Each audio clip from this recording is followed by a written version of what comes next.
Ndagushimiye wowe ufunguye iyi video uhawe ikaze ku muryango mugari wa Top Up TV. Tuguhaye ikaze mu muryango wacu aho uzajya ubona amakuru agiye atandukanye, breaking news, yaba imikino, yaba politics n'izindi nkuru zose zigenda zicaracara hirya no hino uzajya uzibonera ku gihe. Nta kindi usabwa rero, kora subscribe kugira ngo tujye dukomeza tubane umunsi ku wundi. Amwe mu makuru rero ava muri Rayon Sport aka kanya aravuga ko myugariro Nsabimana Aimable atakiri gukora imyitozo uko bikwiye kubera hari ibyo ikipe itari kumuha kandi barabyumvikanye.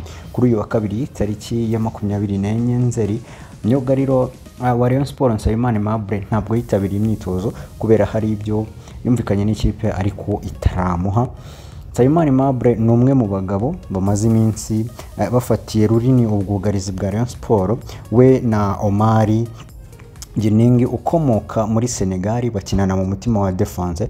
Umuvugizi wa Rayon Sport Robin Ngabo rero yadutangarije ko uyu myugariro hari imyitozo atakoze, avuga ko ibibazo yari afitanye n'ikipe byizweho, anashimangira ko ikipe yugarijwe n'ubukene. Robin Ngabo yagize ati ejo Nsabimana Aimable ntiyakoze imyitozo, hari ibyo agombwa n'ubuyobozi bwa Rayon Sport, gusa ejo hashize yavuganye nabwo nta gihindutse, uyu munsi arakora imyitozo yitegura umukino wa Rutsiro FC.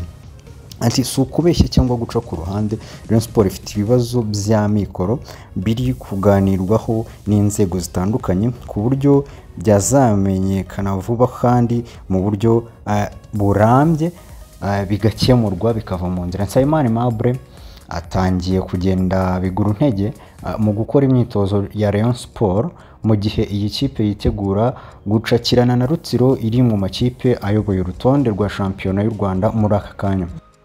Umukino wa Rutsiro na Rayon Sport uzabera mu karere ka Rubavu. Umukino wa Rutsiro FC ni umukino Rayon Sport ikwiriye gushyiramo imbaraga nyinshi kuko kugeza ubu iracyafite amanota 5 mu manota 9 imaze gukinira. Ibibazo bya Nsabimana Aimable kandi bije nyuma y'icyumweru bibiri Haruna Niyonzima nawe yafashe umwanzuro wo gutandukana na Rayon Sport kubera ko hari ibyo